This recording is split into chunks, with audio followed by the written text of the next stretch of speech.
análise você faz desse conjunto da obra do que foi essa semana com as notícias do Santa Cruz e Romualdo Marques? Essa semana do Santa Cruz é apenas uma ratificação de algo que já vem acontecendo no clube, né, eu acho que há décadas, porque o Santa Cruz ele não consegue se estruturar, ao menos em termos, ao menos institucionalmente, tá? Então, o Santa Cruz hoje é um clube fadado ao fracasso por essa sucessão de erros administrativos, por essa relação muito ruim e sem um planejamento, sem uma estruturação administrativa, né, que possa trazer uma perspectiva para o clube. Então, talvez seja só a briga, a luta pelo poder, pelo status de ser diretor do Santa Cruz, porque a gente viu uma revolução com a oposição vencendo eleição, com projetos mirabolantes, inovadores, até algumas ideias interessantes, mas que na prática não surtiram nenhum efeito. E isso ocasionou, né, com a saída do ProSanta e também do presidente Joaquim Bezerra, o retorno de pessoas que já não eram tão queridas no clube. Ou seja, o clube anda em círculos e sem um horizonte, né, que a gente possa projetar algo diferente no Santa Cruz. Muito se fala em SAF, né? Talvez a SAF no Santa Cruz seja algo tão incipiente, seja uma incógnita tão grande quanto o estádio José do Rego Maciel, porque nem os clubes que hoje estão em uma condição melhor em termos financeiros, em outras divisões, com projeções administrativas talvez mais melhores que o Santa Cruz, se arriscam a transformar o clube numa SAF. E o Santa Cruz fala isso, né? Muitos torcedores, a própria diretoria, como se fosse a salvação dos problemas do Santa. Não sei se seria não, Wellington. Eu acho que o clube ele precisa, primeiro, mudar a mentalidade. Tá? Eu tinha praticamente convicção que a mudança do estatuto do Santa Cruz, a mudança do regimento interno, iria trazer uma conscientização maior dos dirigentes, das pessoas que estão ali dentro do clube, para que houvesse uma nova realidade. Na teoria, sim, na prática, não. Então, o Santa Cruz acabou voltando no tempo, né? Evoluiu, em um mês evoluiu 10 anos, pelo menos em termos de planejamento, em termos de ideia, na teoria. E depois de um ano, regrediu, acho que talvez mais 10 anos. Então, é um clube que, para mim, anda em círculos, e isso que aconteceu essa semana é mais um episódio daquilo que a gente está acostumado a ver, infelizmente, no Santa Cruz. E o futebol, Romualdo? Vai chegar um técnico dentro de um patamar financeiro que já foi falado aí numa folha de 250 mil para a próxima temporada. Quando você tem, eu inclusive fiz um vídeo nesse aspecto, quando você tem uma folha de 250 mil, que é pouco para futebol, e você tem pelo menos um time da base, onde você não gaste muito desses 250 mil com folha de jogador, mas o caso do Santa é que não tem base. Quando eu digo não tem, tem, mas não pode aproveitar no profissional porque não tem aquela qualidade necessária. Essa semana, inclusive, Sandro Barbosa deixou de novo o conselho consultivo. Eu até consultei o Sandro, ele disse, olha, vou me furtar de continuar ajudando com dicas, com isso, com aquilo outro, mas lá eu não vou. Por que, Sandro? Não, porque as pessoas que... Ele não fez críticas a Antônio Luiz Neto, ele elogiou Antônio Luiz Neto, agora ele disse que as pessoas que cercam tipo ex-dirigentes, eles que não aceita acertar uma coisa aqui e quando dá as costas ele fica sabendo que a pessoa, ele se refere a ex-dirigentes que ficam falando mal. E ele cita ambiente péssimo, facada pelas costas. Isso não acaba não? É dentro do aspecto de montar o time nesse cenário confuso? Ô Wellington, Eri, amigos que nos acompanham, a gente precisa voltar no tempo, né, para a gente refletir diante disso que falou o Sandro. Eu vou voltar no tempo e trazer aqui algo que foi exposto pelo técnico Itamar Schuller, que falou do comportamento de dirigentes, da falta de estrutura do time, das condições precárias que a equipe do Santa Cruz oferecia aos profissionais, e ele foi achincalhado por torcedores, ele foi muito criticado duramente por alguns companheiros de imprensa, e eu, sinceramente, vi aquilo ali como um sintoma. Né? Depois veio o Alexandre Galo, naquela passagem meteórica, e que expôs o clube também a uma condição que era real, mas que para muitos era denegrir a imagem do clube. A gente pode até fazer meia-culpa nisso, porque a gente pede muita transparência, né, dos profissionais que trabalham no futebol, e quando eles são transparentes, a gente acaba taxando de antiéticos. Então a gente precisa entender o que a gente quer. Eu faço isso de uma forma generalizada, não é crítica a ninguém que opina, enfim.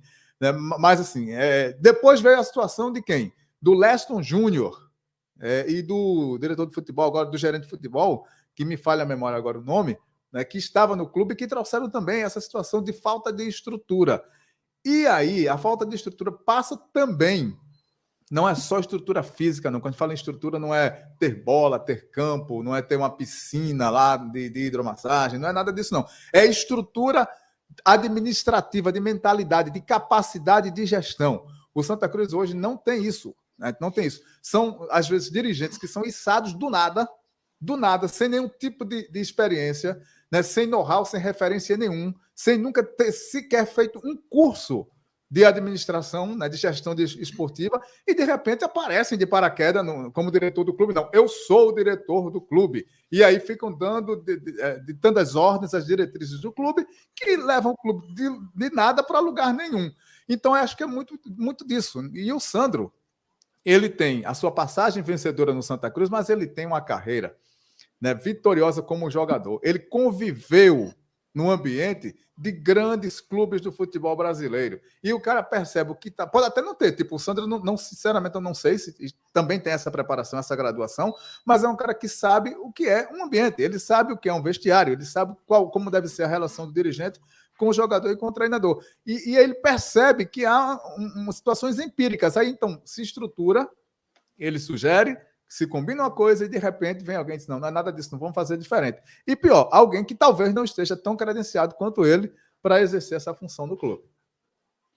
Eli Santos, quero saber a sua opinião sobre essa semana do Santa Cruz, por tudo que você acompanhou. Eu acompanho aqui à distância, mas não com menos interesse, né? Muito pelo contrário, porque eu preciso passar para o público daqui no programa a realidade, né? O que é que de fato está acontecendo? A gente não tem um repórter para acompanhar o dia a dia e nos passar da maneira que o público daqui quer entender. Então eu escuto muito vocês, né? Muito o Romualdo, muito você, o Wellington, no dia a dia, as resenhas, enfim. Até porque a gente não consegue, né, ficar... E quando está longe é que precisa mesmo entender tudo. E foi uma semana estressante, preocupante, mas reveladora. Disso que o Romualdo falou aí, né? Santa Cruz andando em círculo. Só que é um círculo. Eu tentei aqui imaginar como seria um círculo e ele rodando para trás, né? Porque é um círculo que ele não passa por uma coisa boa que repete uma coisa boa. O círculo de Santa Cruz é uma bola de neve, na verdade, crescendo de problemas. Só que aos poucos a gente vai vendo, né, a revelação de mais dificuldades. A entrevista que o Sandro deu essa semana, eu ouvi ele dando uma entrevista ao companheiro Carlos Miguel, né, também na Super Rádio Clube. O Wellington, que tem uma proximidade, procurou ouvir o Sandro para que a gente pudesse entender o que estava acontecendo. E o Sandro, em todas as situações, falou exatamente isso, que o Wellington relatou. Olha, não tem um problema com o presidente, muita gente achando que o problema era o presidente. Não, o problema é que não dá para conviver com pessoas que aqui é uma coisa, daqui a pouco muda. Enfim, é o ambiente do Santa Cruz. Um ambiente político terrível que vive o tricolor. E eu queria, brevemente, falar sobre essa questão da SAF. O Wellington, o Romualdo, a turma que está acompanhando a gente. Quando se fala SAF, a turma está muito assim, poxa, vai chegar um cara cheio da grana, vai pagar os débitos do clube e resolver o problema. Aí hoje eu estava, né, ouvindo uma entrevista com o Éboli na CBN, tem um programa muito interessante no domingo de manhã, e eu ouvindo um dos parceiros de Ronaldo, ele explicando como é a situação, o que é que faz o Cruzeiro chegar onde chegou. E vejam, ele falou, não tem esse negócio de meter a mão no bolso, não. Apenas começaram a organizar para fazer com que o clube pudesse gerar dinheiro. E aí ele falou o quê? No tão famoso plano de sócio-torcedor, que saiu de aproximadamente 8 mil sócios em dia para quase 80 mil sócios em dia, gerando uma renda aí muito interessante. Agora isso tem também uma relação causa-efeito, né? Tipo, tá a campanha do time, né? Você precisa ter o resultado desportivo para ter o resultado financeiro. Isso aqui é uma coisa que vai andar junta, né? É esse aspecto, Romualdo, que eu fiquei pensando. Foi, mas peraí, você chegar... Desculpa. Foi o vento em Xangrande hoje. Você chegar a esse patamar, você passar de 8 para 80, está relacionado à campanha. Mas também, e aí foi onde ele falou, não lembro o nome aqui, falou, mas também está relacionado à credibilidade do que os caras começaram a fazer no Cruzeiro. Aí uma coisa foi levando a outra. Vamos lá que não chegasse a 80, mas chegasse a 20 mil, sem os resultados. Mas há um trabalho de credibilidade. Então, o torcedor que achar que vai chegar uma SAF, que o cara vai chegar e derramar dinheiro, pode tirar o cavalo da chuva. Não é assim que funciona. Não é assim. E a prova é tanta, viu, Eri, que o repórter da Rádio Itatiaia, eu não lembro o nome agora, assim que o Cruzeiro confirmou o seu acesso, né?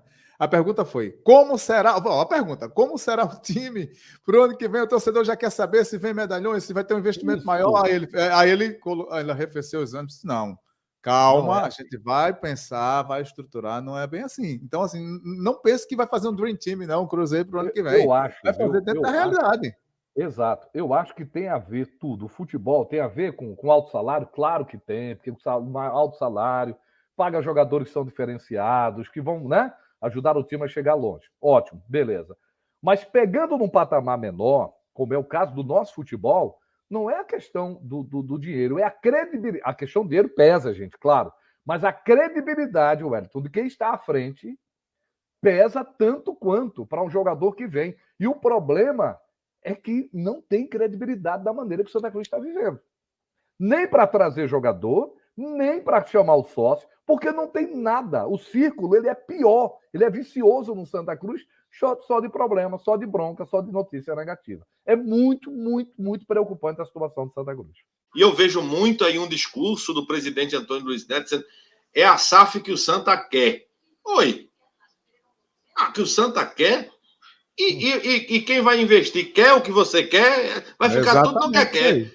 Vai virar aquele atacante do quer. O atacante que jogou aqui contra o Náutico. Não, tem muita coisa envolvida, Elton. Tipo assim, qual a ideia, né, do investidor, né, para investir na SAF do Santa Cruz? Ele vai querer fazer um clube, né, formador, por exemplo. Não vai ser um time que vai conquistar título, não. Vai ser um clube formador. O Santa Cruz está preparado para isso? Não, claro que não. Ele tem uma gama de seguidores e que vai precisar de um investidor que queira, claro, né, ter o seu retorno no investimento em termos de negociação de jogadores, mas que queira também ganhar títulos, porque existe, né, uma massa que vai sustentar esse projeto também. E por isso a SAF, ela, se não for bem negociada, ela pode ser prejudicial, ela pode quebrar definitivamente e acabar com a história do clube. E o pior, velho, você pegando a fala que você falou, essa foi a semana do Santa Cruz. A semana que entra não tem nada de novo. Mais uma semana de bronca. Ou de zero. Enfim. Se bem que agora tem uma data para começar, né? O treino, enfim. Mas dá para novembro, até lá. Mas não tem nem time, né, Ari? Não vai começar a treinar nem time. Esse aqui é o problema. E aí, o meu medo, isso aí que eu vou falar agora não é novidade para ninguém. O meu medo é quando você começa um trabalho. Olhe, para dar certo, é 1 em 10, viu? 1 em cada 10 dá certo. Porque a tendência é um festival de jogador ruim. E quando você monta um time, ainda tem que ter a sorte de ter resultado. Tem que ter resultado. Porque se não tiver resultado, tendo resultado, você vai tirando uma peça aqui que não deu certo, vai contratando outra, você vai ajustando ao longo...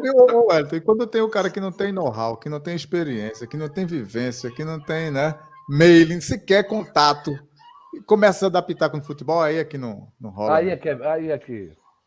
A porca torce o rabo, como diz a história.